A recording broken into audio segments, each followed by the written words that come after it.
Hey, Scientist Mel here, and you're just in time for the science of the rhythm and the rhyme. So why is Eminem memorable? Well, science tells us that rhythm and rhyming helps in learning, not only in literacy, but also in connecting concepts. Rhythm, music, and rhyming are often used in learning new languages, as music allows people to engage in learning without fear of making mistakes. Musicians learn languages faster than non-musicians, and rhythm and rhyming helps us learn not only the pace of other languages, but also the culture. Why is Eminem memorable? Because rapping. The rhythm and the rhyme engages in our learning. Come engage and learn with me. YouTube.com/ScientistMel and also on ScientistMel.com. Bye!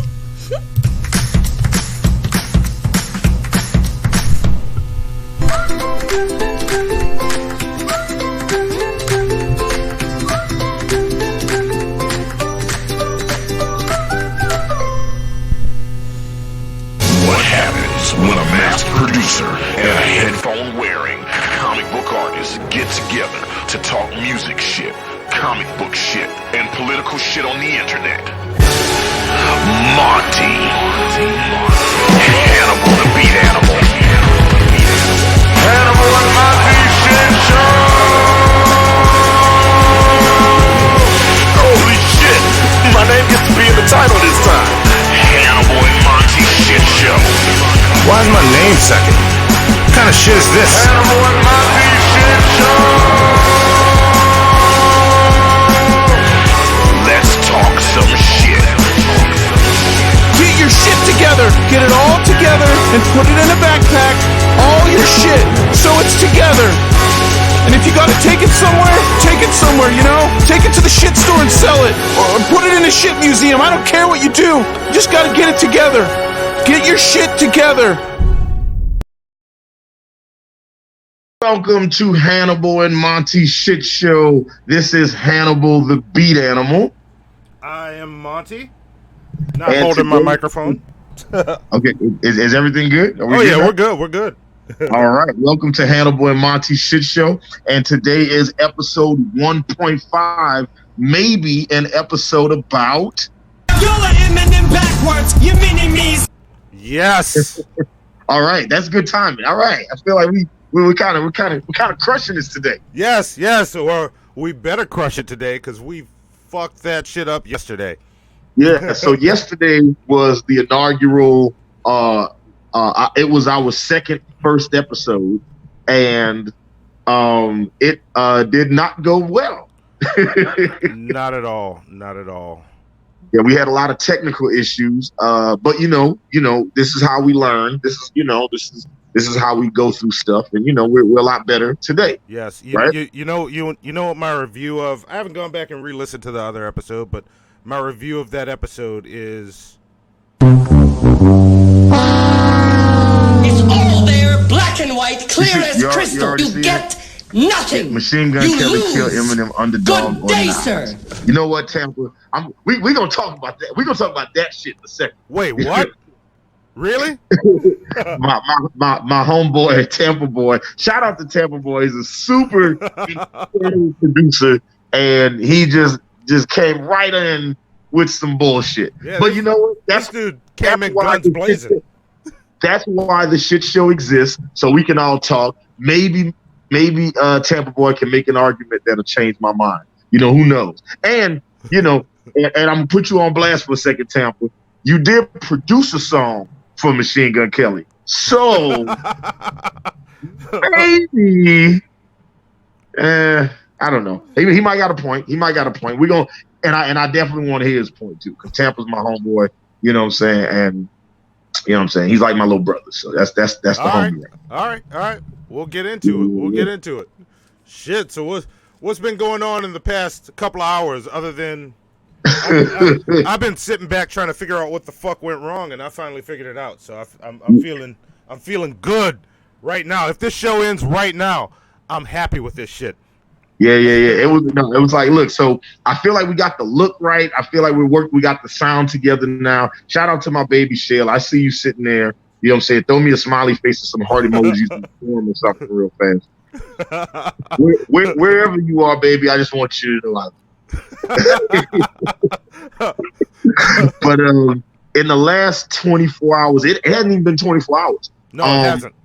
I feel like I just created the greatest trap beat on the planet. Like, I feel like I just created and I woke up this morning, I had a dream last night, and I heard something in my head, and I got up and I started working on it, and I worked on it and worked on it and worked on it, and I feel like right now, at today, October 12th, 2018, 7:07 Eastern time, that I have created the greatest trap beat of all time.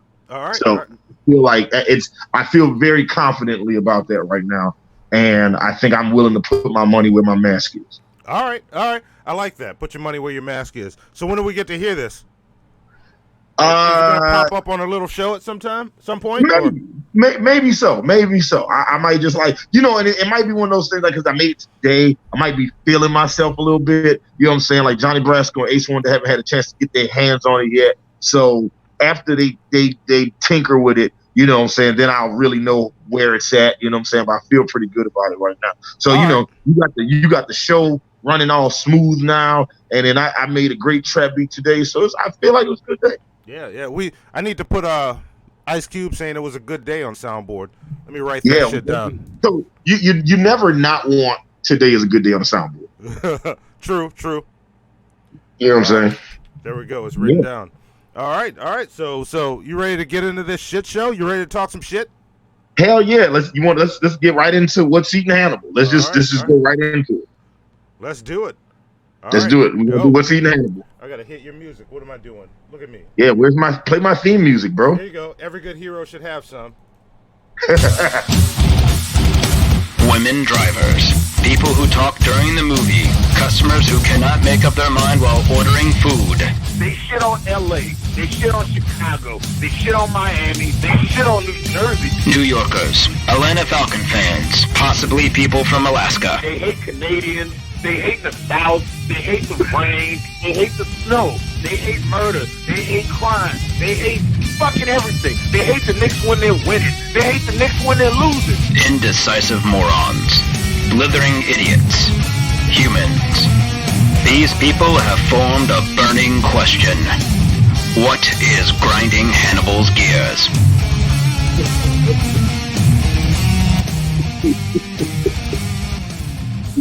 I always loved that the intro to What's Eating Hannibal is what's grinding Hannibal's gears, as opposed to saying what's eating Hannibal, right? Yes. The mongoose, that's sort of a vestigial piece of the little show with the mongoose's fingerprints on it. And I still don't understand why he kept saying what's grinding Hannibal's gears. Yeah, I know, but you know what? But it works still so well, because it's just like it's like you think you're going to see I don't know, I like you think you're going to see X-Men, and it's like you actually go see a whole different movie. They just keep calling it the wrong movie the whole time you're there. It's just like, you know what it's like? It's like the equivalent of like an old person that continuously calls you by the wrong name. Yeah, you know what I'm saying? They'd be like, "How you doing, Montel?" And you'd be like, It's not Montel. Don't call me that.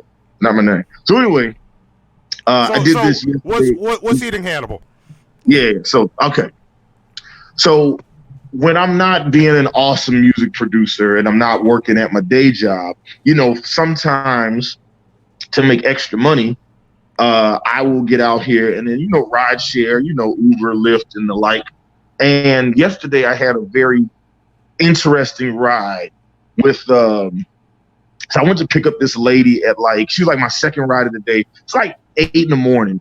And it's like this super overweight woman in a wheelchair. I'm going to call her Beulah. That's not her real name. You know what I'm saying? But for the sake of this, I picked up this lady named Beulah. She had came out in a motorized wheelchair. She had a walker. I put her walker in the car, set her up in the front seat so she could be comfortable. Brought her to the hospital. She had to be there. Like her appointment was right at 8:15. Got her there right at 8:15. Ran in, told the people, I said, "Look, I got her here. She's just in the car. I got to get her out real fast." All this type of stuff. And she was like, "Oh, thank you, baby, so much." She was telling me she had to do all these other runs that day. and she needed to go to Marietta and this and that. And then she asked me if she could get my number. So normally when customers ask me for my number, I'll be like, sure, I will do, like if you want my number, sure, here's my number. And then she was like, oh, don't worry about it. I have it already. Which I thought was curious because I was like, no, you don't. You know what I'm saying? But she was convinced that she had it. And I was like, look, at the end of the day, whatever. I got other stuff to do. I got another hit, so I drove off, right?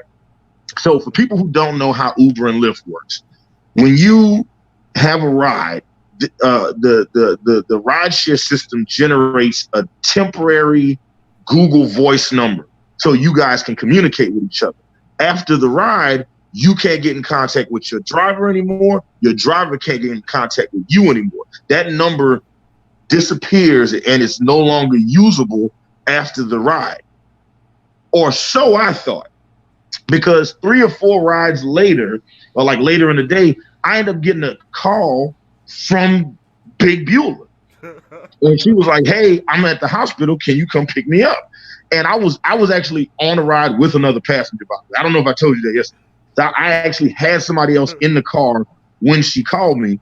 And I was like, oh, that's strange. But I was like, you know what? It's fine because we were preparing for the show. Yeah. So I was like, you know what?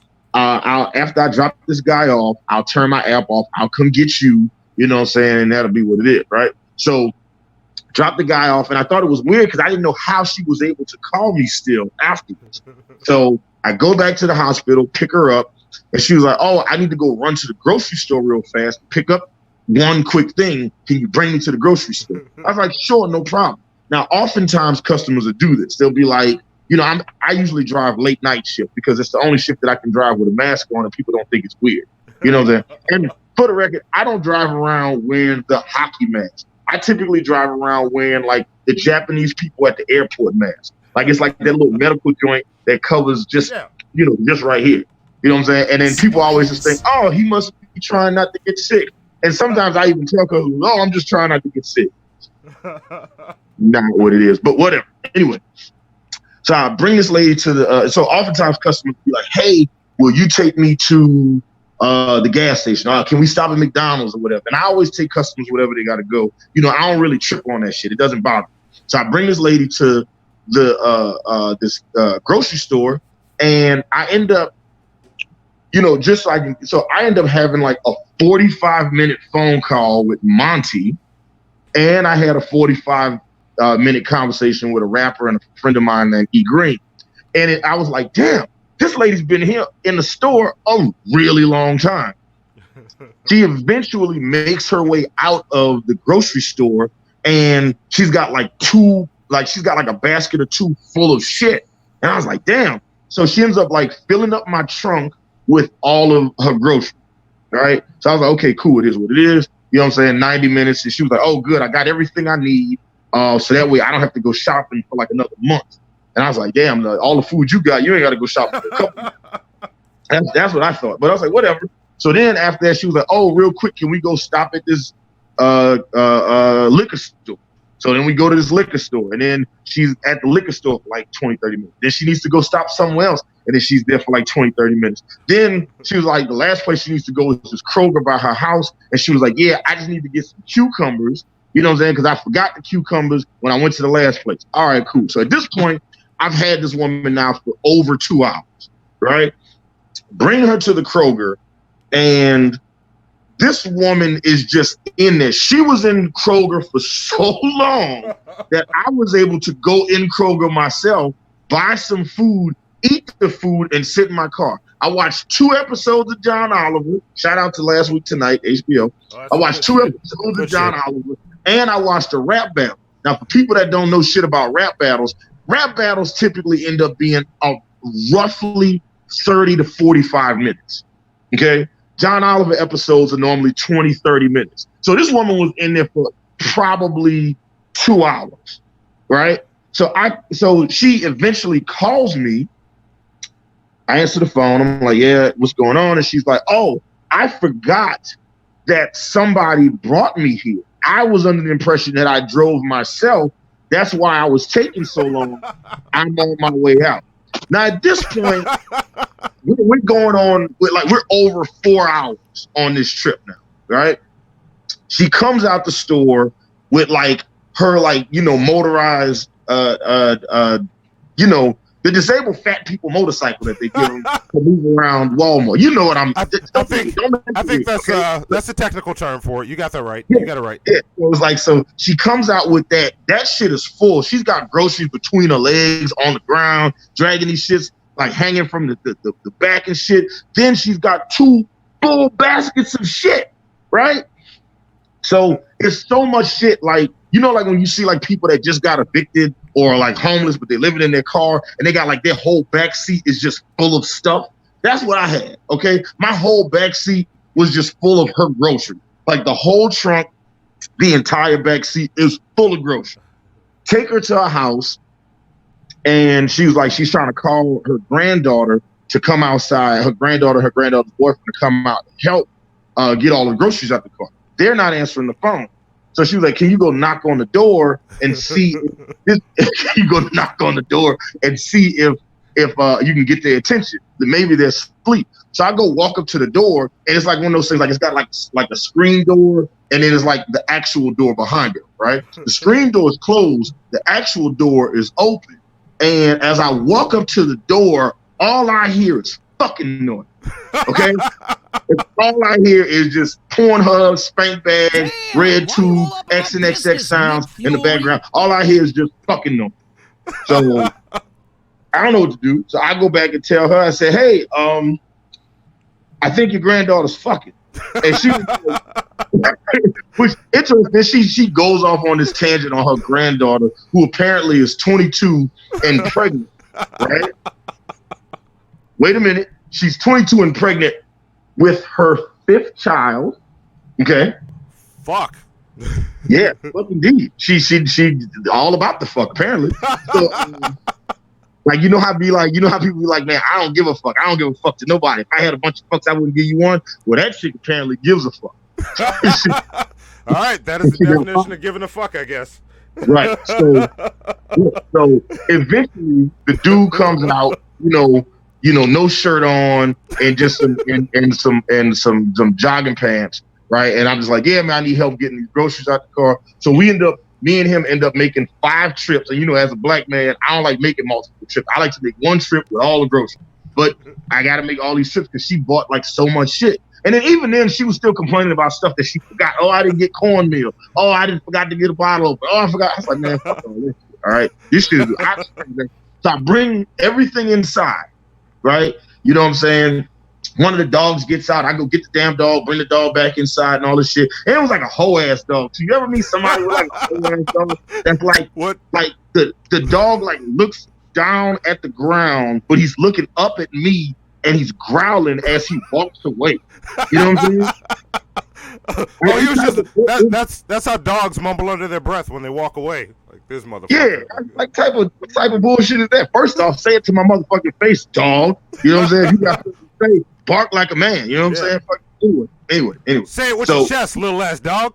You know what I'm saying? So talking about a great soundbite, right? So do all of this shit, help get her out the car, get everything good. She said, oh, baby, thank you so much. I might want to utilize you for other purposes, maybe some cash rides in the future. I was like, yeah, this is next. She's like, well, I got your number. And I was like, yeah, you don't. But all right, whatever. Drive away in the ride. So altogether, she was in my car for 4 hours and 49 minutes. When I ended the ride, it was I think it was like $45 is what I got off of that ride, right? As I'm driving to my house, because she didn't live that far from where I live. So as I'm driving back to my house, and I'm on the phone with you, Monty, she somehow finds a way to call me and it says, oh, Will, when I went to cash out the ride, I saw that Lyft charged me $60, and normally that ride would be $10. Like, why do you think they charge me so much? Aren't they supposed to charge? She was complaining about how much the ride cost. Wow. Like, in my head, I was like, whatever I just got off of that ride, she's also going to leave me a tip on top of it. Nah. She was just like, why the fuck is this ride so high? I'm about to call Lyft and make these motherfuckers change my price. So she didn't leave a tip today? I was going to ask you. You know what? I haven't even looked in the account to see. You know what I'm saying? So you want to know what's eating Hannibal? Big Beulah. That's what's eating Hannibal. Okay? Because I moved the mountains for your big ass, and you didn't even leave a tip, and then you wanted to complain about the money that you had to pay. All right. That shit is trash. That shit is super duper trash. All right. Fuck that. Fair enough. Fair enough. Thank you. That was enlightening. Oh, and real quick, because I see somebody posted something in the thread that said Shayla says she don't like condoms apparently. So interesting sidebar. When I went inside, when I went to go knock on the door and I heard the fucking noises, I went back out and I was like, hey, so I hear some fucking noises coming from your house. And she was like, God damn it. And then she starts talking about how her granddaughter has all of these kids. Like she's got 4 kids and 1 on the way. And I was like, God damn. And I was like, man, you got to learn to love condoms. I said, like me, I like having 1 Xbox controller. And Beulah said, oh yeah, everybody, all the women in my family are allergic to latex, so we can't use condoms. I was like, motherfucker, lambskin or something. Yeah. Like there's definitely got to be another. There are alternatives. Yeah, I feel like there are. You know what I'm saying? Look, all that time she spent at the grocery store, she could have went to the produce section and got one of them little bags that she put the cucumbers in, and then use that. You're not going to tell me you're allergic to produce bags. First off, you don't know that you're allergic to produce bags. So, and then for everybody that's trying to judge me right now, first off, you don't know my life. Okay, so stop it. Fair enough. Fair enough. All right, well, let's keep this train moving. What do you want to do next? What's our next stop on this trip? Like, are we going? Let's see. What's next? Let's see. We talked about yesterday's shit show. What's eating Hannibal? Oh, Monty's important shit. Oh yeah, let's do some important shit. Yeah. Right. One of my favorite segments, Monty's important shit. I love this. Yes. We're about to lead in. We're gonna we covered some of it last night. I don't know how much of it we was salvaged, but let's find out. I'm sorry, the board is being tricky with me. So. Yeah, let's get into it. And I got to organize these sounds better. I'm sorry, but here we go.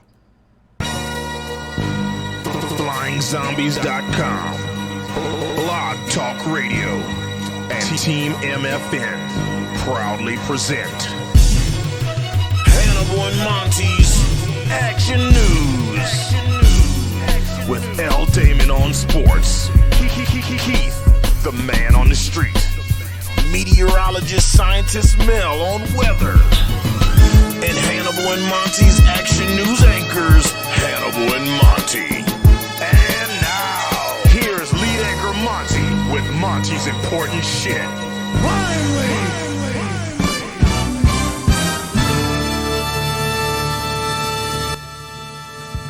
Yes, and just like the old little show, that abrupt change in volume. Yeah, I still haven't mastered that. Just so you know, I gotta say I'm very proud of myself for that intro. All right, that sounds like some traditional news shit, does it not? Yes, it does. You fucking killed it, my friend. I killed that shit. Yes. So I only got one bit of important shit, and as the shit show goes on, since this is important shit will be a little bit different than it was on the little show. I'm gonna have a little more fun with it. Like, I might just get up and, we'll see. It's going to be different every time. This time, the important shit is that I saw Fall Out Boy the night before the first show was supposed to air. So, yes, you did. You went and saw Fall Out Boy. Yeah. And I've seen Fall Out Boy twice, and I know you're a big fan. Now, would you tell the people who the opening act was for Fall Out Boy? Yeah. Like I told you last night, it was State Champs. You know what? I'm glad that we're states away from each other. Okay. Yeah. And who else opened? Oh, there's it's this random rapper, a white rapper. His name is Machine Gun Kelly. Thank you. Yes. You got a chance to see Machine Gun Kelly live. the day before we were doing the Eminem show. Yes. So, and look, I've never seen. Here's before we go into this, and if Tish is watching, you don't even know about this, and I didn't get into it on the show last night because I was already pissed off at how that show was going. I got a fun little fact for you. Do you remember what I said when I realized I was going to see Machine Gun Kelly and I talked to you that night before I went, what I was going to do? Yes, I do. Yes, I was going to film the entire thing and clip it up for the show. Right. So I got out and we got in our seats and I'm like, all right, I got a good angle. I'm right there. I can catch all of it. Any crazy shit goes down. I was hoping for him or a fan to do something stupid that night. Didn't get that lucky. But I got there. The show starts. I got my phone out. I'm recording. I'm going. I'm watching. And like apparently Machine Gun Kelly is also when people decide to go to the concession stand. That's another thing I learned. So Machine Gun Kelly's on, I'm gonna go get some popcorn. Yeah. So I'm getting through the whole thing and I'm moving around because people are getting in my way. Like there's one row where everybody keeps getting up and leaving. But you know, I kept moving and I'm getting good shots. Like I'm zoomed in, I'm getting some nice. Some of it was a little grainy. I fixed that. I got it cleared up. And once the show ended, I put my phone in my pocket because I just want to sit back and enjoy Fall Out Boy. Right. I don't want to. I don't film a lot when I go to concerts. I don't need videos from it because I never watch them. So yesterday before the show starts, I'm trying to get all my shit together, and I go to download that video from my phone to clip it up. Guess what this dumb motherfucker did? I didn't press the record button.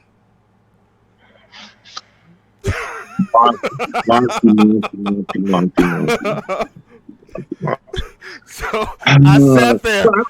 I've done that before. I've actually done that before where it was like I thought I was recording video and I realized I just took a picture and it was nothing going on. Yes. I was like, wow, my phone's got lots of space. Yes. Yeah, and I recorded nothing. And I will look. I recorded this. It's all there, black and white, clear as crystal. You get nothing. You lose. Good day, sir. That's what happened to me. But I just wanted to throw that in because I didn't get to it last night because I didn't want to piss myself off more. So, but Scientist Mel said that she did that at a NASA launch from the press tent. She said she was so mad. Yeah, there's nothing that feels stupider than realizing that you were just holding your phone out and looking at something through your phone when you could have just used your eyes. No, what's worse is after you realize you didn't record it and then you hear somebody announce, oh my God, that was a moment in history. If you didn't record it, you just don't have it. It's gone forever. This will never happen happen again. Yeah. You had to be here to witness this great moment. And yes. But onto what I actually thought about it, since Machine Gun Kelly is going to come up in this conversation. It was an interesting experience, and first thing I noticed when it ended, which is telling to whoever that was in the live chat, guess what song he did not perform that he proudly performed every time he performed? I'm pretty sure I know it. I'm pretty sure Tampa Boy knows it. You know what I'm saying? But what song did Machine Gun Kelly not perform at the Fall Out Boy show? Let's say nobody. Let's just say nobody summoned the devil that night. Nobody wanted the rap devil that night. Yes. Yes. The rap devil was struck down by God. Yeah. Because, like, he proudly performed that song. You saw the videos that were popping up. Oh yeah. He was very. Matter of fact, he performed it.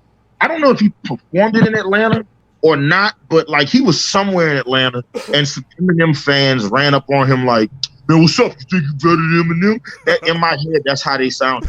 And you think you better than Eminem? Huh? And then fuck around and got in a fight with some fans behind that shit. Yeah, Fuck that. And look, I got problems with people doing shit like that to begin with.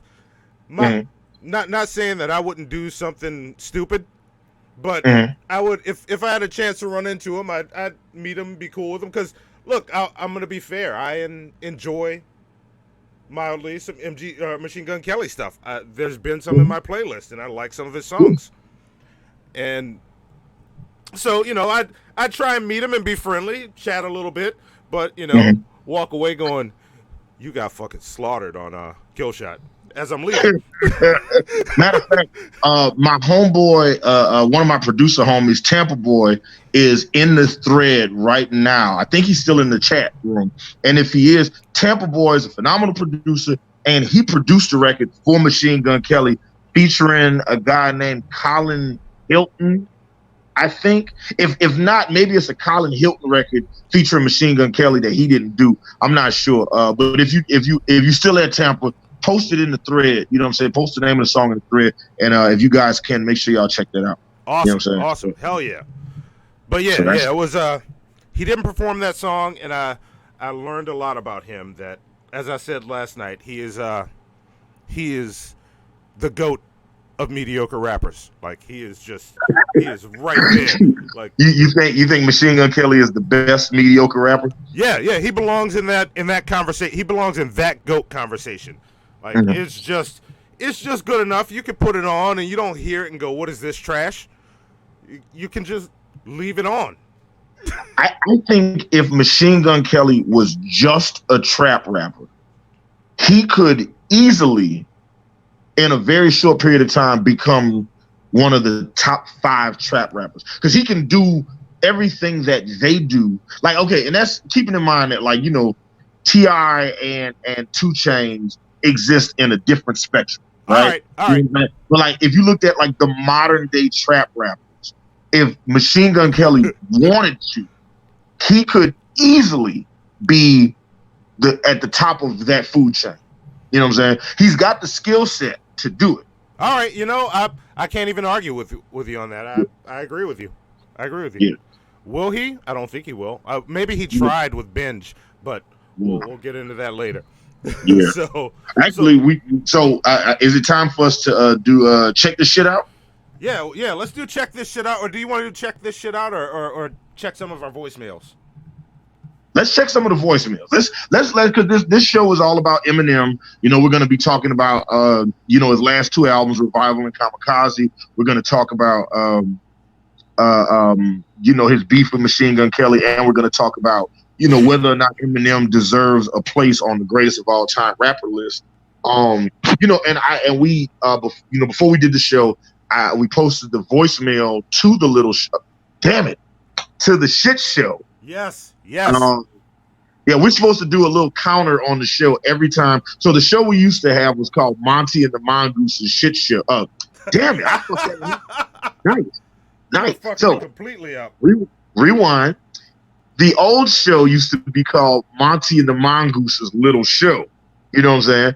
And obviously I was a prominent feature on the show. Regular on the show. The Mongoose is doing bigger things. You know what I'm saying? He's gonna actually now that James Gunn got fired from doing Guardians of the Galaxy, we're trying to get the Mongoose that job. You know what I'm saying?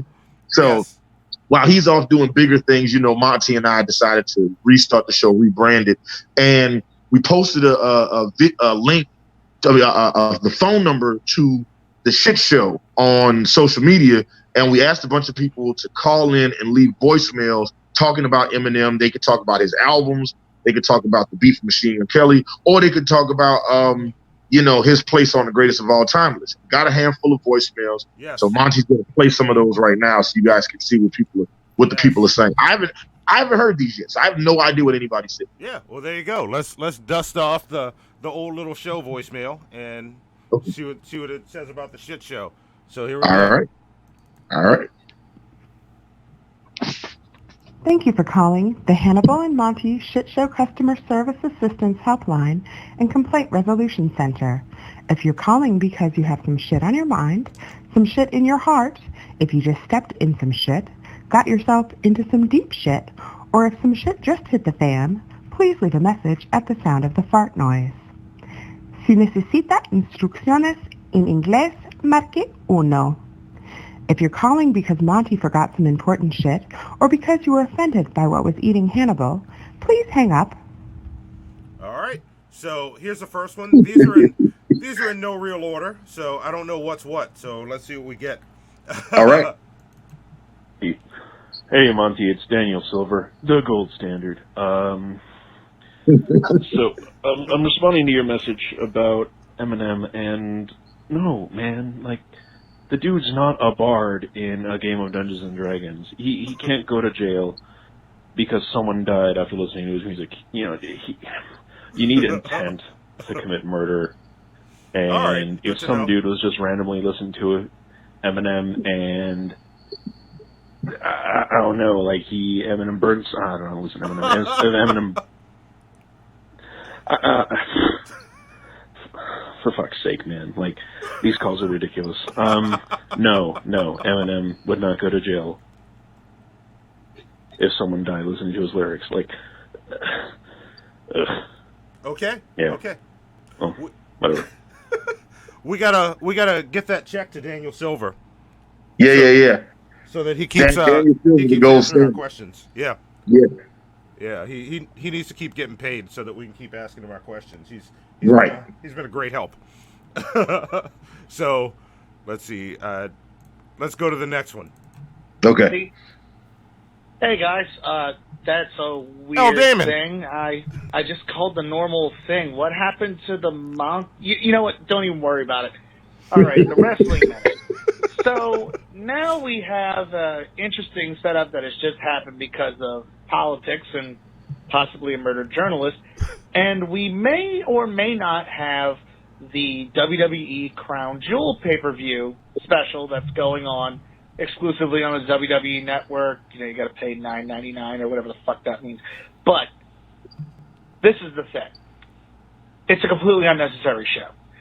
You know, I know, everybody knows, pretty much there's going to be no freaking title changes.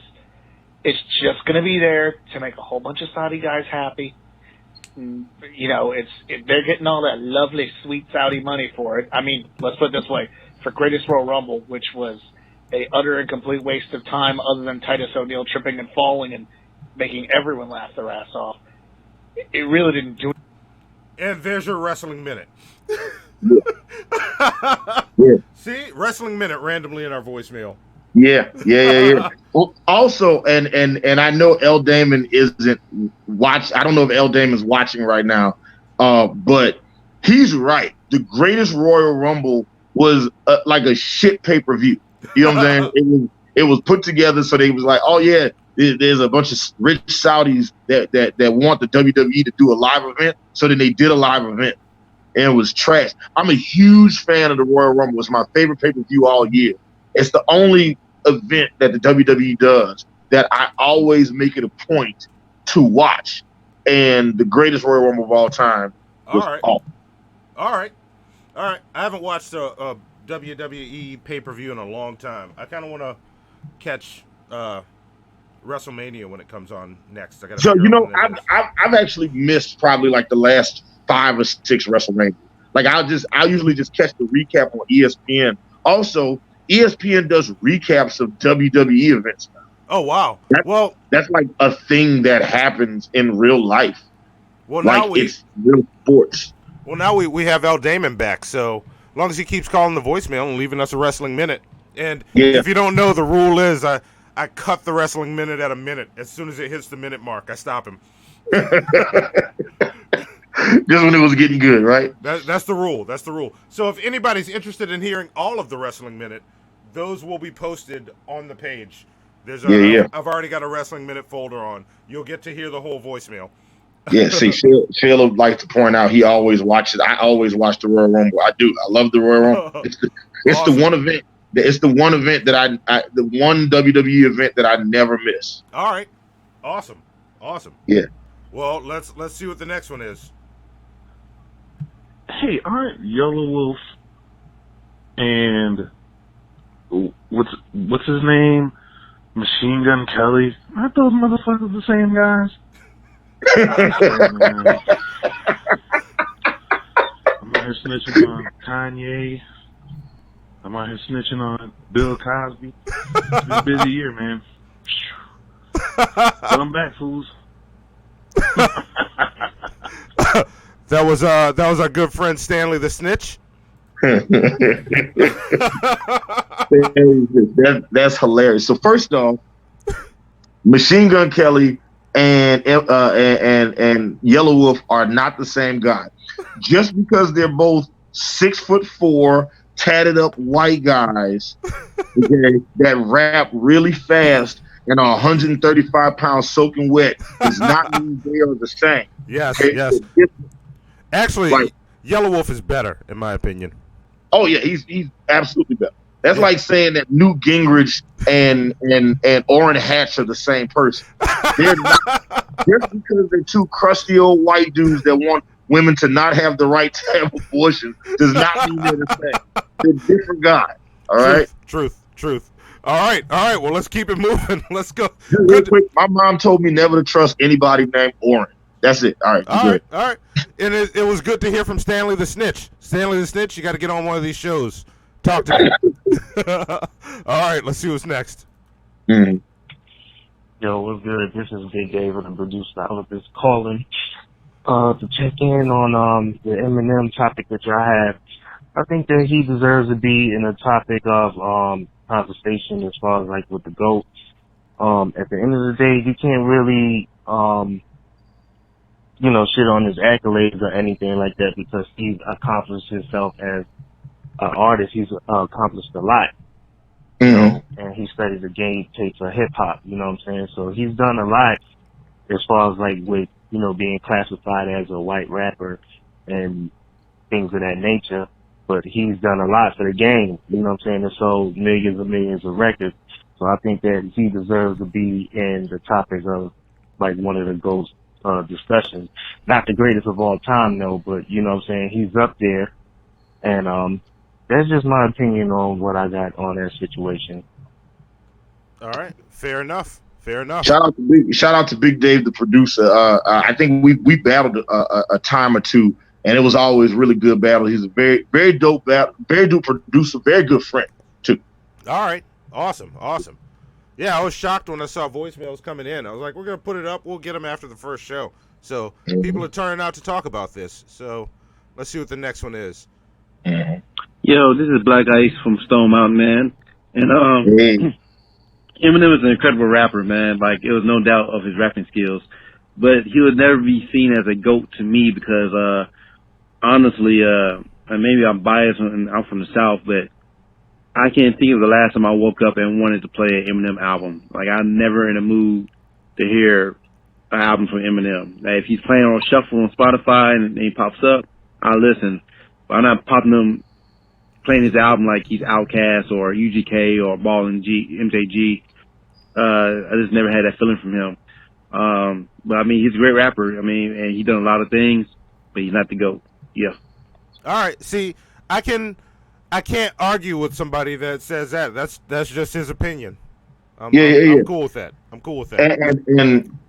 And Black Ice has a magazine that he does. Matter of fact, he's had me on his show before, and he's always been a huge fan of Team MFN and the Bastards. So he's had me on the show a bunch of times. So I'd love to get him on the show one day as well because he's a photographer and a videographer, and he runs his own magazine. You know what I'm saying? Just three of us getting together. Three opinionated black dudes. Matter of fact, him and Emperor Atheist would be great guests for the Sunken Place show. I know we can't get all those people on, but like, I'll definitely make sure that we include them in some kind of way because they're all. Well, we're actually gonna have Nate from Emperor Atheist show, the Three Black Heathens, on the Sunken Place show. So more about that at the end. But we're gonna have Nate on, and I'm not even gonna try bringing a fourth person on the second show in. Fuck that. Fuck all of that. So let's see what we got next. Wait, I think that was it. Oh, was that it? That was it. That was all our voicemails. I thought there was one more. All right. So are you ready to check this shit out? Yeah. Is that the next segment? Check the shit out. Yeah. Okay. Check the shit out. I think so. I think we're checking this shit out. Actually, we might need to stall a little bit because something went wonky. But it's okay. Not on the stream. The stream's good. But yeah, let's just keep talking while I get it up, and I'll let you know when we're ready. Right. And speaking of guests, Scientist Mel, who's in the chat right now, is I probably went low. Scientist Mel, who's in the chat right now, is going to be on one of our later shows when we're I think we're talking about Nirvana, but we still haven't. We got to figure out how to break that down. Yeah, the Nirvana show is going to be dope. Yes. Yeah, I think are we doing a thing where we go through and organize? I'm not going to say what it is yet. So I'm going to wait till. Yes, we're doing that thing. Yeah, here for a video I needed to make. Sorry, I jumped the gun. See, I'm fucking up already. But there we go. Now you'll be able to see that. So right now we're about to do check this shit out, and there we go. I fixed it. So here we go. Let's do this. And I'm gonna set this up. This is guy that I follow because he's hilarious, but unintentionally hilarious. And it's the Vigilant Christian. Look him up if you want to laugh at some dude. He's wait. The Vigilant Christian? Yes. That sounds like the worst superhero ever. Yes. But my favorite thing. He sounds like the superhero that's if you're getting attacked or raped, he runs out and instead of helping you, he just takes the knee and starts praying. He doesn't stop the clock. He just Heavenly Father, we're gonna wish if you interject and you stop. I'm like, man, you could just help me. You could help me right there. He's like, I'm praying. All right. But yeah. So I stumbled onto this video while prepping for this show, and I used to follow him because he was always pointing out Illuminati shit and things. That shit cracks me the fuck up. It's hilarious. So this time he's not doing that. But here, I'm gonna let you watch, and I clipped it up. I shortened it. So if you want to see the full video, I'll throw the link to his full video in the description. It's long as shit. But here, check this out. Yeah, here for a video I needed to make to go ahead and expose the idol that I looked up to the most when I was a lost, rebellious teenager. Yes, ladies and gentlemen, I'm talking about Eminem. So what I wanted to do here today is talk about his new album that he just had released. It was a surprise release called Kamikaze. And I'm not going to talk about what everyone else is talking about. He was a massive role model in my life, and he was a horrible one, leading me down a horrible path in life where I almost ended up dead and in jail. In his song for the soundtrack for the Venom Marvel movie, the lyrics go, "Knock, knock, let the devil in." And he goes on to describe how you are a fool for following him and how he is destroying you and your morals and your values and everything that you are. Music directly represents the passions of the soul. If one listens to the wrong kind of music, he will become the wrong kind of person. This was said by philosopher Aristotle. If this is the passion of your soul, there's something wrong. So what we should be able to do, if we are logical and reasonable, is not even have to listen to him admit that he sold his soul to the devil. We should just see the content. Content. But I know many of you are unable to discern such things, so let's go ahead and just look at the evidence that he literally, out of his own mouth, says, "I follow the devil, I've sold my soul, and I'm ruining you as a person." Venom, the symbiote, is a symbol of demonic possession, and we clearly see that in the trailer. Now, in the song, they reference it as well. "Knock, knock, let the devil in." Knock, knock, let the devil in. And it talks about how this became a symbiote, so my fangs are in your throat, you're snake bitten by my venom. Okay? And he goes on about talking about how he's possessed by this symbiote, this demon. And then he literally refers to it as a demon. "Then I wait to face the demons I'm bonded to, 'cause they're chasing me, but I'm a part of you. So escaping me is impossible. I latch onto you like a parasite, and I probably ruined your parents' life and your childhood too. Here, the demon, the Slim Shady demon that is latched on, bonded to Marshall Mathers, admits that he has probably ruined your parents' life and my childhood too. He admitted that his music is poison, that it dumbs you down, that it makes you stupid, that it ruins your own potential. He ruins your childhood. He ruins your parents' and yours' relationship, and he doesn't care because he sold his soul. He has no morals. He doesn't care. At the end of the day, all he wants is a paycheck because that's what these sellouts care about at the end. They don't care about you and your own life. Absolutely not. I'm the supervillain Dad and Mom was losing their marbles to. Now, let's go back. Eminem's been saying for a long time that he's been rolling with the devil. I mean, since the beginning, he's been telling you this. D12, his little group that he came out with there, he's the leader of the band. Well, their first album just conveniently was called Devil's Night. Knock, knock, let the devil in. Okay, and I remember being in high school here in 2001 when it came out, The Dirty Dozen. I thought it was so cool. The D12 world, where you see the hand of Satan controlling the world. He literally tells you in his song, Say Goodbye Hollywood. I love my fans, but no one ever puts a grass on the fact that I sacrificed everything I had. I've never dreamt I'd get to the level that I'm at. This is whack. This is more than I could have ever asked. Everywhere I go, I had a sweater, hood, or mask. What about math? How come I wasn't ever good at that? It's like the boy in the bubble who could never adapt. I'm trapped. If I could go back, I would have never rapped. I sold my soul to the devil. I'll never get it back. I just want to leave this game with level head intact.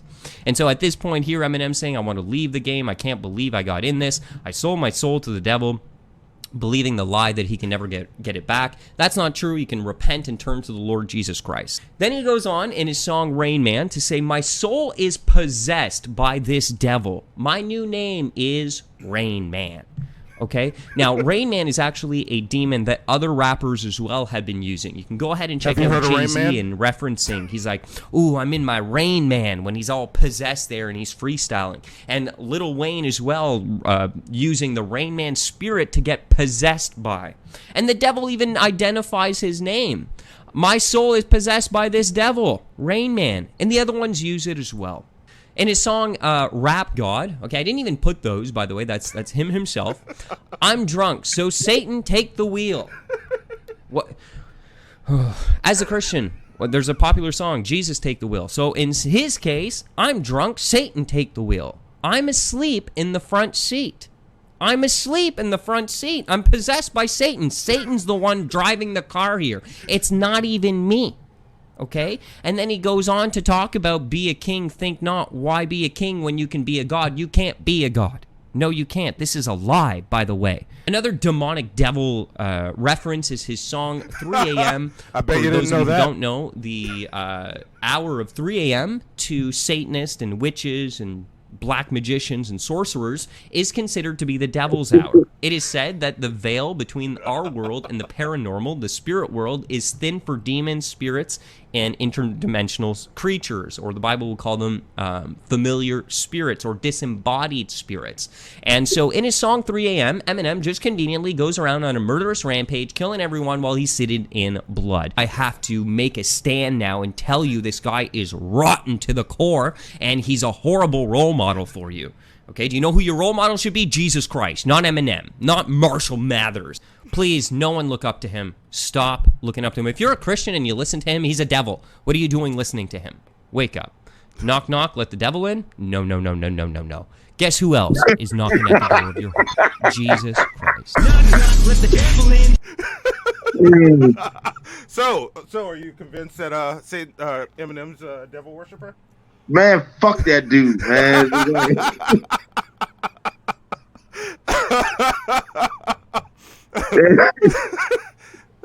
So shout out to all the time he had on his hands to do that shit.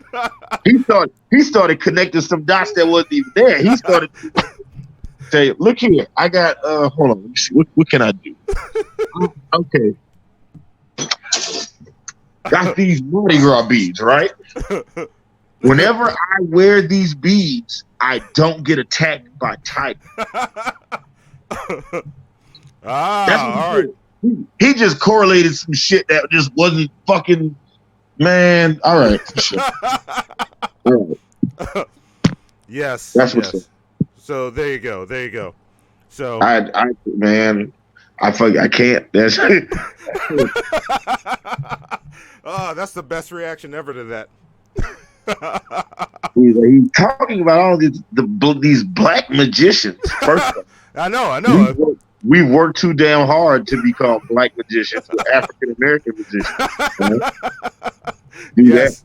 Second of all, there ain't no black magicians. All right, magic ain't really something that, like, first off, when white people do it, it's called magic. When black people do it, it's called pickpocket. It's a difference. Wait, no, it's called voodoo. Come on. Yeah, or larceny. You know what I'm saying? Because trust me, if Neil deGrasse Tyson made the Statue of Liberty disappear, he would do some time. All right. Oh, that nigga stole the statue.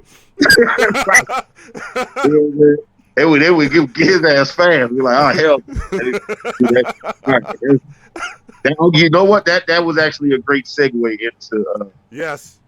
Do we have time to keep going? Like, we let's some time. All right. No, we're here. We're in it now. Let's go ahead and get into the meat of the show with the little bit of time we got left. All right. We got All right. Do you want to start, or you want me to start? I mean, I can start. Like, how do you want to go into this? You want to? I know exactly how I want to go into this. I'll start.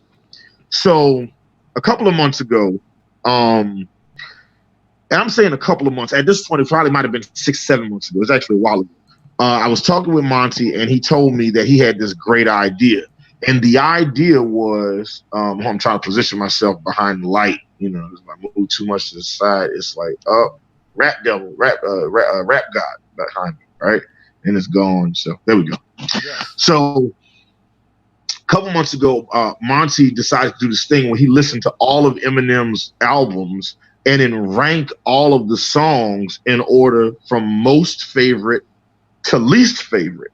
Yes. And in listening to all of the projects back to back and in grading each song individually, gave him a unique perspective on Eminem's body of work. And he said that when he finished, he ended up coming to some very interesting, conclusions that he didn't expect. Yes. And I'll leave it there and then let you segue into the next one. All right. Well, I will say that, look, I won't run through my whole list, but the way I guess I should say the way I did it. The way I did it was I went back and spent a week with every album and re-listened to it and went through and rated those songs on a 1 to 5 star system. And I have to say, there's no Eminem song that comes in below a 3 for me. So okay. So fact right there for me. And after listening to everything, as I rated songs, I put them in order on a list. Like, I'd check my rating. I'd go, this seems like a 3-star song. And I'd go look at my list, and I was like, yeah, but I like it more than this song.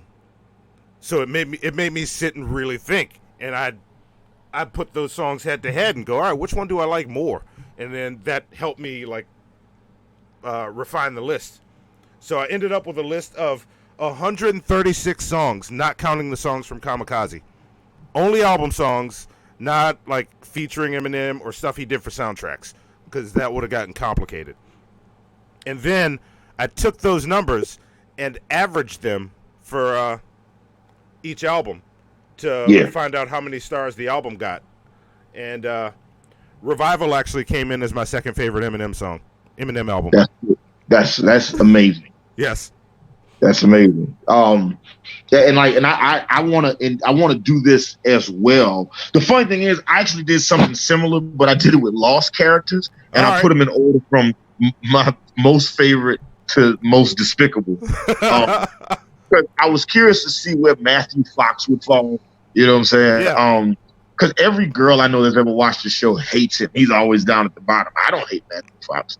I understand Shout out to my girlfriend for finishing my labyrinth lips. in the film section. Yes, we got a whole other thing going on over there. Yes.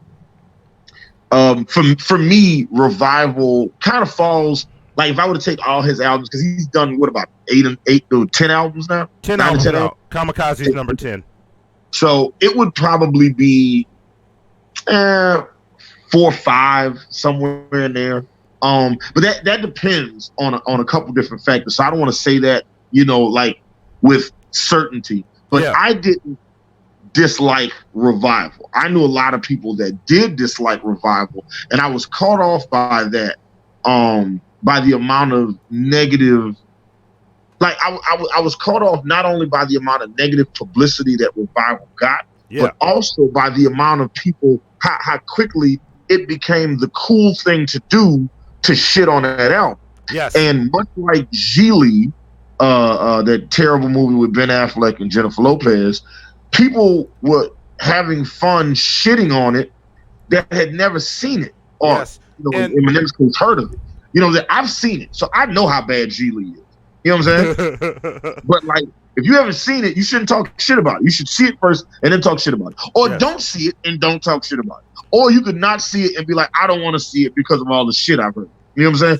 But there's a lot of people that were talking shit about Revival that never heard Revival. And one of those people, Joe Budden. You know what I'm saying? And that's a whole... Yeah, well, look, This is what I think happened. I'm only going to play bits of this because we're on a time crunch. But like, I think I got it to that point. But like, a project without Skylar Grey and Pink on it. This track list made me dread coming to work in the morning.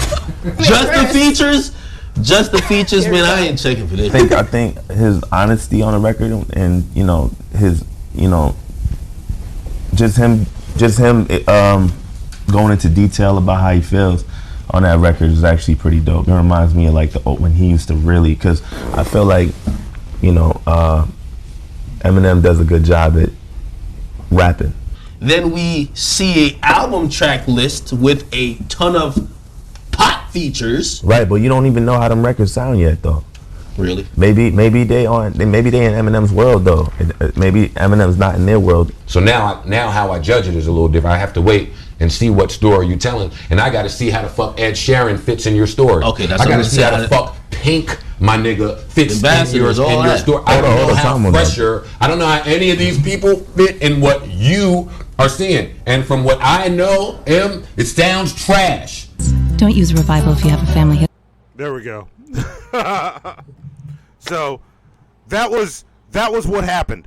Everybody started with the track list. That's what I think the problem was with Revival. Yeah.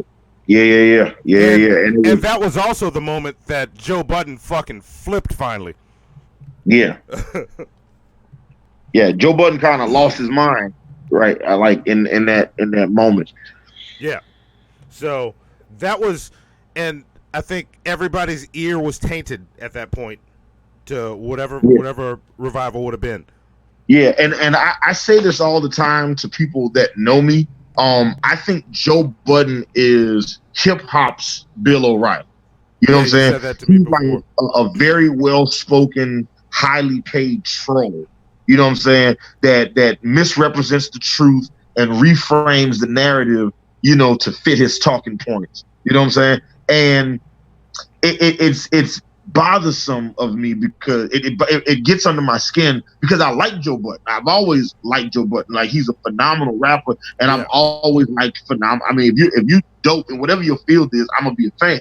Joe Budden can rap. You know what I'm saying? And it bothers me to see him kind of do that, especially when he used to be signed to Eminem. You know what I'm saying? I mean, he's technically still signed to Eminem. Yeah. At that point in that same interview, he was like, "Yeah, but I'm signed to Eminem," and then he just fucking lost it. Yeah. It just I don't know. That shit was just like, Academics brought up a good point. Shout out to Everyday Struggle. DJ Academics brought up a very good point. It was like when people saw the track listing, they instantly shitted on the project. And I said this yesterday on the show. A lot of times I'll go to like hip hop blog sites, and I actually do this at a lot of different sites. I'll read the headline, and then I won't even read the story. I'll go straight to the comment section to see what people are saying. And I was on Vlad TV, and Vlad TV posted the track list, and it literally the headline was Eminem posts track list for Revival. And when I saw the track list, the first thing I thought was, oh, I thought 2 Chainz was going to be on the album. Guess he's not on the album. And that was it. That was all I thought. Yeah. But when I checked the comments section, it was a lot of people that were angry at all of the pop acts that he had on the show. And let's be clear here, right? For the tens of people watching the show right now. Yes. When you hear urban commentators call, like, oh, look at all the pop this or the pop that, that's their way of saying white without saying white. You know what I'm saying? How like thug has become code on like conservative talk shows for black people. You know what I'm saying? Pop is the term for white people. You know what I'm saying? It's just like, so they were basically like, look at all these white people on Eminem's album, which I thought was strange that they thought was strange, because that's always been in line, like Joe Budden freaking out about Pink being on the album, but like Pink is on a few Eminem joints, isn't she? She's on she's on one other song, and he's on her album. My problem with the Pink song, and I actually agree with Academics when he was talking about it later, the what is it? I can't even remember the name. I can hear it. But the Pink song on Revival is kind of shitty. And, it's not as good as the one that was on. Was it Marshall Mathers 2 or was it on? Won't Back Down. I forgot what album that was on. But no, it was on. It was on the Recovery. I think it's on Recovery. Yeah, that sounds about right. Recovery, dope. Yeah, Won't Back Down. That's a fucking awesome song, which is why when I saw Pink, I'm like, oh, we might be getting another Won't Back Down. Not whatever that was. I didn't like that song at all. That song was, and the sad thing is, he did a song on Pink's album that had just come out a couple weeks before called Revenge. Yeah. That song, they should have swapped it up. Yeah.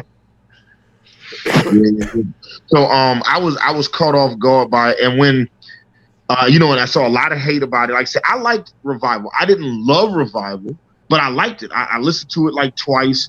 I like the Ed Sheeran song. I like the song he does about cops harassing black people. I liked the song with Fresher. I liked the Alicia Keys song is actually my favorite song. I like the interlude that leads into that song, and then I like the song. Yeah. Like the two of them together, I think make for like a very good body of work. So that's dope. Yeah. But so after Revival came out, Monty and I talked, and Monty said something to me that if nobody believes me, I can attest to it. Monty said to me after Revival came out, he says Eminem is going to put out another album very soon. Yep. And he's gonna. I think he's gonna put out another album this year. Yep. Like you anticipated that people weren't gonna like the album or they were gonna shit on the album, and Eminem was gonna get angry, and then he was gonna put out another album, because of that. Yes. And you were absolutely right. And then out of nowhere, he fucking came out with Kamikaze. Yeah, Kamikaze fucking blew my fucking mind too. I'm still listening to Kamikaze. I think I'm beyond 15 plays on Kamikaze already. Yeah, Kamikaze is right now today, October 12th, 2018, 8:10 and 8:10 p.m. Eastern time. Right now, if I made a list of my five favorite rap albums of the year, Kamikaze is on that list. Like right now, Book of Ryan, ironically, my favorite rap album of the year still is Book of Ryan from Royce the 5'9". Yeah, you brought that up last night, and I wanna figure out what show we can do where we can talk about Royce a bit, because Book of Ryan is fucking phenomenal. Yeah, and I still haven't heard the Prime album. That's great too. Yeah, it's on my list. I need to revisit Bad Meets Evil.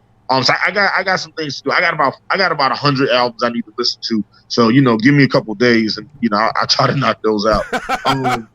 Yes, but I fucking love Kamikaze. It's one of my favorite Eminem albums to date. It's one of my favorite albums of the year. I love the track selection. I love the songs. It's got like a tremendous replay value.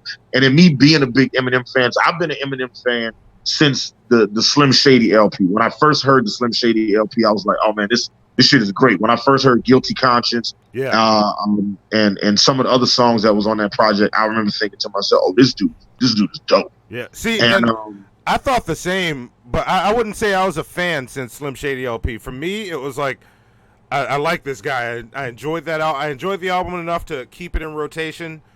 And the moment I became a fan was, you ever have an album where the moment you press play, it instantly that moment gets burned into your memory. I remember exactly where I was sitting and where I was as soon as Kill You started, when the Marshall Mathers LP came out. Yeah. Marshall Mathers. Shout out. I wish we had applause loaded up. Yes. So we could talk about that. Yeah, I love Marshall Mathers. I'm a fan of Kamikaze. It was everything I wanted. I love that it started with him addressing all of the hate that came from his critics for Revival. And I love that, like, he came out like he wanted to show everybody. It's like, yeah, like y'all think that last album was trash. I'm gonna show y'all that I'm better than everybody y'all like. And he took like half the album is trap beats, and he's just going crazy. Like the song with Lucky You with him and Joyner. Oh, like Joyner Lucas is one of the best rappers in the game right now, and there's not a lot of people that can hang with him. So let alone out rap him. You know what I'm saying? And I'm not gonna say Eminem out rapped him, but they held their own together on that song. Yeah, and I don't think Eminem out rapped him either. I think that was, and we were talking before, if there's any rapper that could beat Eminem, I think Joyner would have a shot. Yeah. But like you said, he's friends with anybody that could beat him.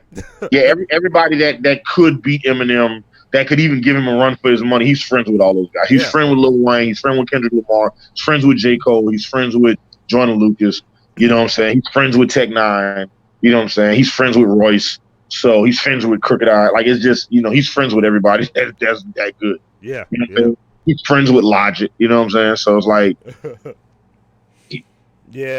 so fucking he got that, but on the album, Eminem used it as an opportunity to talk about a couple people. He mentioned, of course, he talked about people that he had respect for, and that he was fans of, like Joyner Lucas, Kendrick Lamar, J. Cole, Big Sean.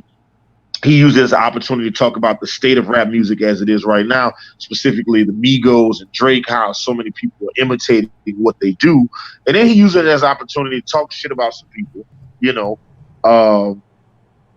Yachty, you know what I'm saying? I think it was either Lil Pump or Lil Xan, Earl hooded t-shirt, Tyler the Creator, Lord Jamar, who I despise with my whole heart, Joe Budden, and Machine Gun Kelly. And of all the people that Eminem talked about on this project, if you'd have told me the person that was going to respond to Eminem in a song was going to be Machine Gun Kelly, like if we were betting, if it was roulette wheel, and we could have put money down on it, you say, hey, put all your money where you think it's going to go. You know what I'm saying? I would not have guessed that Machine Gun Kelly was going to be the person to respond to Eminem. I would have never guessed that either. Like, that is some crazy ass shit. So, but I was trying to pull up. I had this little clip of Lord Jamar's response, but this window doesn't want to move, so we're just gonna keep moving. But yeah, and now that you set it up, let's keep going with the Machine Gun Kelly thing. Okay. So, for in the interest of time, since this technically isn't a full shit show, since last night was a. At this point, it is now. You know what I'm saying? Like we're coming up on it. Oh, all right. Well, let's keep it moving then. Like, and I don't know what my shit is doing. All right, little technical things. It's first show, so bear with me. I'm getting used to some of the controls. This is a big truck I'm driving. So I don't know. Where do you want to go next? You want to just dive into the Rap Devil thing? All right. Well, let's dive right into it. So for people that don't know about the beef between Machine Gun Kelly and Eminem, real quick, I'll touch base on that. 5 or 6 years ago, there was a picture of Eminem's daughter's oldest daughter, Haley, that was floating around on the internet. And Machine Gun Kelly saw the picture and was like, holy shit, Eminem's daughter's fucking hot. You know what I'm saying? And apparently Eminem and his team approached Machine Gun Kelly, reached out to Machine Gun Kelly, asked him to take down the tweet and apologize. Wait, hang on a second. I got you. And check this out. This will get us through that real quick and in a funny way. Okay. Oh, wait. Fuck. Again, big truck. I'm just learning how to drive it. Gotcha. Yeah, he should have said it 6 years ago. You went in on MGK. You guys had a discrepancy. He mentioned it in his response song, Rap Devil. You know, that let's call Sway and ask him why I can't get on Shade 405. One day, you know, you go down the fucking wormhole of YouTube and whatever, right? So I see Machine Gun Kelly talks about Eminem's daughter, whatever, right? So what the fuck? Click on it. Like, yo, why is he... Then he starts doing a press run, basically, about Haley. I'm like, what the fuck? Yo, my man better chill. I'm a father. One, I didn't know how old she was. All the headline said was, this person that we had known through records is all grown up. I thought the bitch was white! Damn it! So that's not why I dissed him. The reason I dissed him is actually a lot more petty than that. I'm the greatest rapper alive since my favorite rapper banned me from Shade 45 or whatever he said, right? I'm my favorite rapper alive since my favorite rapper banned me from Shade 45. I wonder, what now?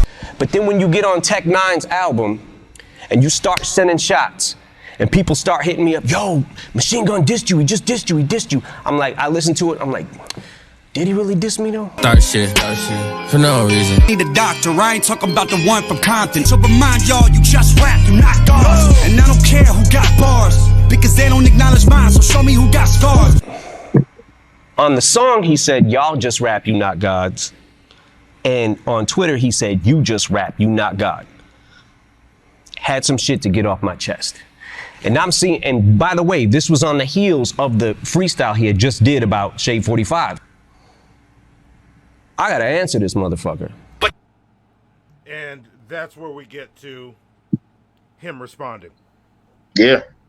So that was actually great. That summed up the whole beef. So yeah, earlier this year, Machine Gun Kelly has felt, I guess, for some time now that Eminem, because they're both signed to Interscope, Eminem has been blocking him from opportunities and money. And so then he was featured on Tech Nine's project and used that song as an opportunity to subliminally diss Eminem. What was the name of the Tech Nine song? No Reasons. No Reasons. Yeah. So he puts out No Reasons. He disses Eminem, and Eminem is like, he hears the song and it's like, all right, man, fuck this guy. So he makes the kamikaze and then uses it as an opportunity to respond in a full song with Royce the 5'9" called Not Alike. We are not alike. Don't compare us. Yes. Wait. Here you go. Here's the line. Next time you don't gotta use Tech 9 if you wanna come and meet with a submachine gun. Yeah, it is. So that's a fucking brilliant line too. Like, he goes, Eminem spazzes on that shit. Yeah. You know what I'm saying? And then, after a kamikaze comes out a couple days later, shout out to Machine Gun Kelly, not wasting any time. He recorded a diss song and he shot a video for it and put it all out, and it was called Rap Devil. And there was some people who thought it was great, and it was like, they was like, oh my God, it's amazing. This dude went at Eminem and he killed him and this, that. And then, Eminem eventually responded a couple weeks later with Kill Shot. Yes. So I got and Well, no, keep going. But no, I mean that's it. And I was about to start giving my. Yeah. Oh, you're about to give your. I thought you were about to say something else. So No. I'm about to start going in on the diss songs. Yeah. That was and like, and I'm looking at the sake of time. I'm not gonna play this whole thing, but I just gotta say it was. Wait, I'll use this part of this video. Using that motherfucking auto-tune, so let's talk about it. I'm sick of your mumble rap mouth, need to get the cock about it before we can even talk about it. I don't think anyone's prepared for that.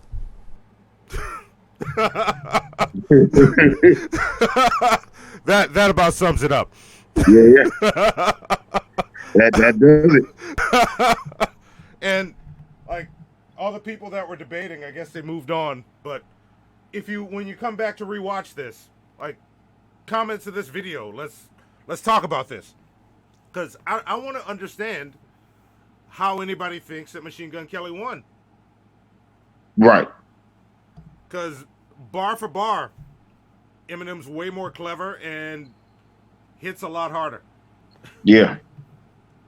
And I can understand, like, if you're not into the beat or whatever, that's fine, but I just don't get it. I just don't get it. Still, lyrically, he got fucking demolished. Yeah, and I made it a point to write this, and I couldn't think of this yesterday. So I found it. I found it now so I can read it. This is pretty. Shout out to me remembering where I post shit on Facebook. So I posted this on a coworker's page. Like an ex-coworker's page on Facebook, because he said that he thought that Eminem's kill shot response was disappointing, and I kind of wanted to talk on this for a second. So, let's go. Because I had like after the songs came out, I was seeing a lot of chatter online. So the universally, the people feel like Eminem won that battle, like hands down. Like there's not a lot of people who feel like Machine Gun Kelly won, but as is often to happen, there are a handful of people out there that do feel like Eminem, that Machine Gun Kelly won the battle. So I wrote something on somebody's page, and I'm going to read what I wrote right now. Oh, it's funny. It says, sorry it took me so long to respond. I'm actually about to get my podcast started back up on October 11th. And the first episode is about Eminem. That's the first thing I wrote. That's nice. Shout out to me for shouting out the show. That being said, I thought this battle was a clear 2-0 body bag for Eminem. I like the Machine Gun Kelly Tech 9 diss that started it all, but Eminem's Not Alike is light years ahead of that. Slim Shady had better bars, better delivery, and those double and triple entendres littered throughout. Yes. Angry Marshall Mathers definitely had something to prove and pushed himself in a way I hadn't seen him do in a while. I like Machine Gun Kelly's Rap Devil, but Kill Shot was way better. I thought it was strange for Machine Gun Kelly to simultaneously clown Eminem in one bar and then praise him as the GOAT in the next. It was like watching a child fight his heroes. In my travels, I've had the pleasure of discussing this beef with a lot of people, and the people that I've spoken with that feel like the battle was either a draw or that feel like Machine Gun Kelly won typically fall into one of four categories. I couldn't think of this yesterday. Yeah. One, woke black people, and let me do this the right way, woke black people that hate the idea that white rapper Eminem could ever be included as one of rap's greats. Two, younger listeners who have been told their entire lives about the greatness of Eminem and who hate the idea that old rappers are still out here trying to be relevant in today's rap game.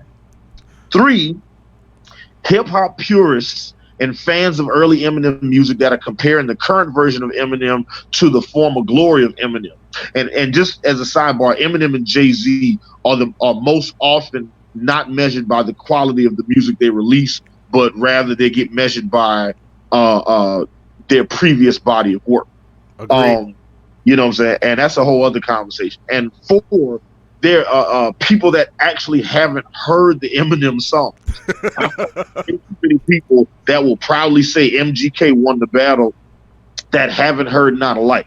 Music for me is more science than math. Music for me is more science and math than it is art. So I think I can objectively prove that Eminem won this battle.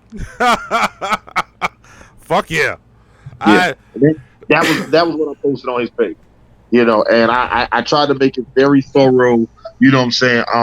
And I mean, for me, that sums it all up. It's like, look, Machine Gun Kelly did a good job. I appreciate that, he took a shot at it, but he lost. Yeah. And he lost bigly. Like Eminem said, lethal injection, go to sleep 6 feet deep. I'll give you a B for the effort. Yeah. Yeah.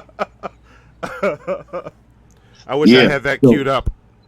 and my favorite bar, I'm gonna see if I can pull it up right fast. Not Alike lyrics. See if I can pull it up real fast. I want to quote my favorite line from Not Alike. I mean, Killshot had some really cool stuff in it, but where is it? Oh wait, I got the internet search music. You remember from the old show? Yeah. No, I'm here now.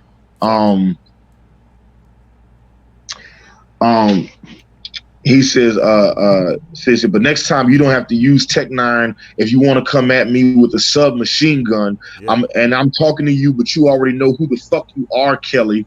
I don't use sublims, and I sure as fuck don't sneak this. But if you keep commenting on my daughter Haley, I'm gonna keep telling you, motherfuckers. But in case you forgot. But in case you forgot really and need jaw memories jarred like strawberry or pineapple apricot jelly. Like, I just want to just unpack how great all that is just for a second, right? Yes, let's dig in. He said, but next time you don't got to use Tech 9 if you want to come at me with a submachine gun, because Tech 9's machine guns, he's doing a whole bunch of gun bars. He says, and that's right, I'm talking to you, but you already know who the fuck you are, Kelly. Right? That shit right there. Yes. Go. Yeah. I didn't catch it the first time he said that. He said, I'm talking to you, but you already know who the fuck you are, Kelly. He's not just saying, you know who you are, Kelly. He's calling him R. Kelly because you commented on my daughter's picture when she was like 14 years old, talking about how hot she was. Yep. Like, Eminem be on some next level shit. Yeah. You know what I'm saying? He said, but I don't use sublims, and I sure as fuck don't sneak this, but keep commenting on my daughter, Haley, and I'm going to keep telling motherfuckers. But just in case you forgot, really, and need jaw memories jarred, like strawberry or pineapple apricot jelly. Yep. He's like, just in case y'all need jaw memories, because Ja Rule... fuck! I didn't catch that. and Ja Rule also talked about how he would grab Eminem's daughter and fuck her. You know what I'm saying? Yeah, and he was like, commenting on my daughter Haley, just in case you forgot, and y'all really need jaw memories jarred, like apricot jelly. Wow. Like, say, bro, Eminem literally loaded that shit like line for line, bar for bar, talking about double and triple entendres everywhere you go. Like, the shit is almost an overload of information. Eminem's the type of motherfucker that will turn you into a conspiracy theorist because of the way you have to break his lyrics down. Yeah, like it's so much going on all at once. Yeah. It's like, no, there's no way he meant all of that, but yeah, he probably did. It's just and as my baby Shayla Skill like to point out, Shayla Kristen Leonard. That's what that is. It's an initial. Shayla Kristen K.I. Leonard. Skills, right? So as she pointed out that get jaw memories jarred like strawberry apricot jelly. It's like, come on, right? Eminem ain't even playing fair. He's battling on a whole different level. Yeah, I agree. That's why I didn't buy that shit. Huh? There's actually this story of Michael Jordan that I want to share before we get into the last little bit of it, because I know we got to wrap the show. Yeah. But like, Michael Jordan is perennially considered the greatest basketball player of all time by most basketball connoisseurs. There was this player, a high school basketball player, ended up making it in the NBA. His name's O.J. Mayo. And when O.J. Mayo, when he was in high school going to college, he was ranked as the best high school prospect to go to college. So Michael Jordan had this camp where he'd have like a bunch of high school kids come and they could play with him and stuff like that. And OJ Mayo, was able to score on Michael Jordan a few times. And then he started talking shit to Michael Jordan. He started being like, yeah, man, you ain't shit, blah, blah, this and that. You used to be the greatest, but I'm about to be the greatest, this and that. He started talking mad shit. Michael Jordan stops the training camp and kicks everybody out the gym, except like him and it's Jordan and 2 guys and OJ Mayo and 2 guys. He kicks out all the reporters and all of the other kids that paid to be at this camp. And OJ Mayo describes what happened next as the worst ass whipping he got on the court of basketball. He said Jordan proceeded to score like 60 unanswered points on him after that shit. Wow. It was like he said he was scoring on me and he wasn't even trying hard.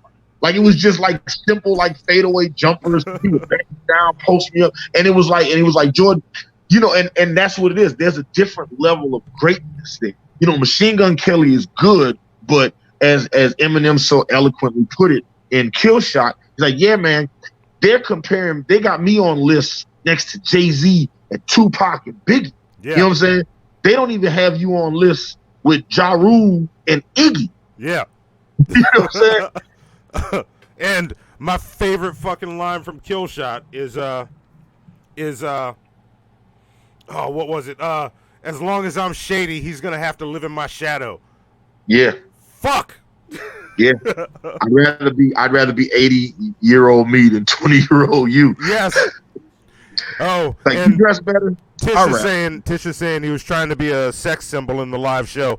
I can see that. Yeah, he's trying to be like a mixture between like fucking Mick Jagger and Kool Moe Dee. It's a weird mix. Yeah, that's why it doesn't quite work. It's Mick Jagger and Kool Moe Dee singing the cover band version of Fall Out Boy songs. That does not sound entertaining at all. Yeah, that's Machine Gun Kelly. Mm-hmm. But then rapping over it too. Like it's all the How the Mighty Falls Fall Out Boy songs, the ones where they had Big Sean on it and shit like that.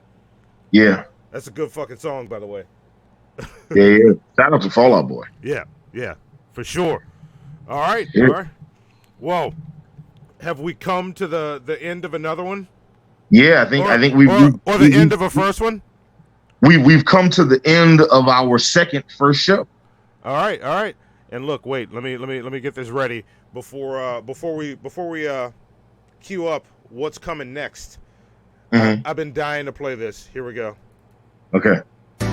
This was a shit show. Y'all finished or y'all done? I ain't got no more talking. Yes.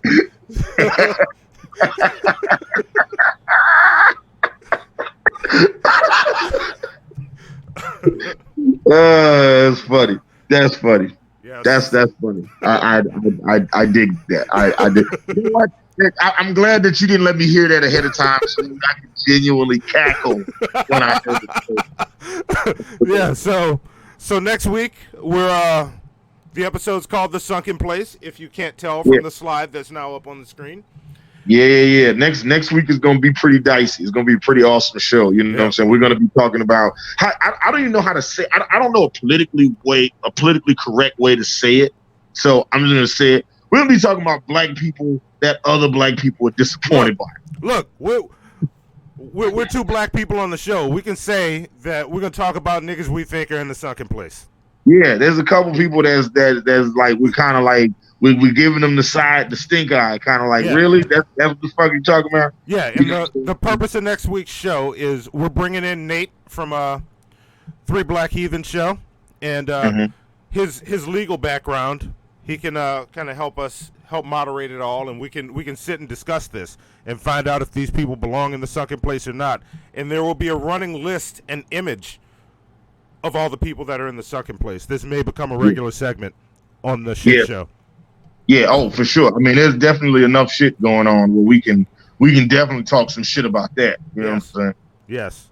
So, with that, great show.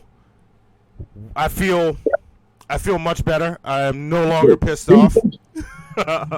We fucking killed it. Yeah. So, and for everybody listening, the last slide I'm throwing up, there's a soundbite. Stick around and check it out because it's fucking amazing. This was a tighter show, so I didn't get to throw it in and play it. I'm going to use that as our closing audio. But, see, and I'm not even fucking prepared because big truck, lots of knobs and things to turn. I don't know what's what. I'm, seeing that was the wrong fucking shit to that. There we go. It's okay. That's okay. I'm just trying to get it queued up right. But yeah, stick around, listen to this track, Hannibal. It has been a pleasure doing this show with you. Of course. I mean, we always have fun talking. So now we're just talking. So now everybody else can hear the conversations that we all have other than just Tish and shit. Yes. You know what yes. I'm saying? Exactly. So all that shit, I did all that shit, and I just had to tap one thing. So yes, pleasure doing the show, and I will see you next week when we talk about the sunken place. Yeah, next week we'll be venturing to the sunken place, and we'll talk some shit about some people. Yes, and one more time before I roll into the closing audio, and again, thank you, and see you next week. But I'm gonna play this again before I switch scenes. But everybody stick around and check out the closing audio. It's fucking great. Yeah. Bye, guys. See y'all next week. This was a shit show. Y'all finished or y'all done? I ain't got no more talking.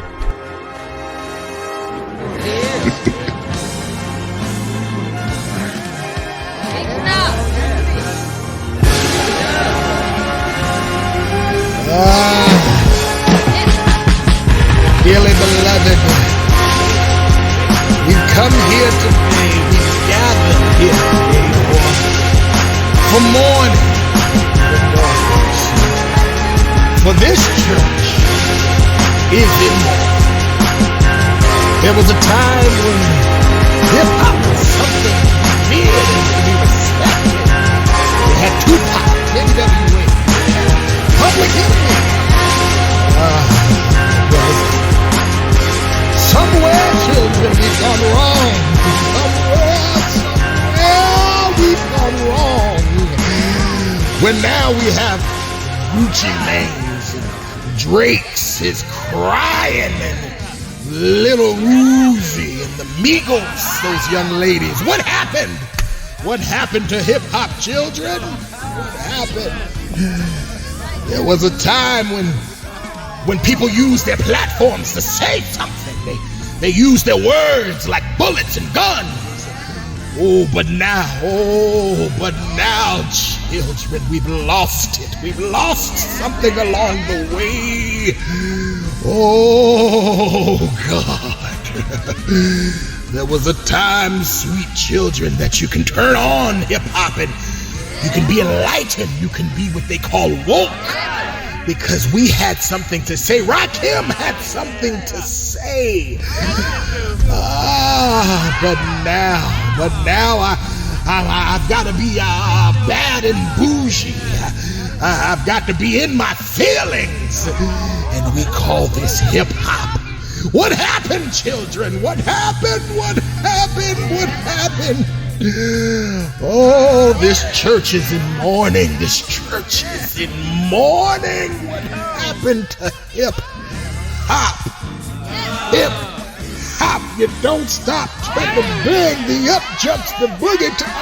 What happened? What happened, children? We've got to find our way home. We've got to find our way back. All is not lost. We can do it. I believe in the Kendrick Lamars and I believe in the J. Coles. We can get back there, children, but we're lost right now. We're lost. We're lost trying to find our way home. Help us, children. Help us. This church is in mourning. It's in mourning.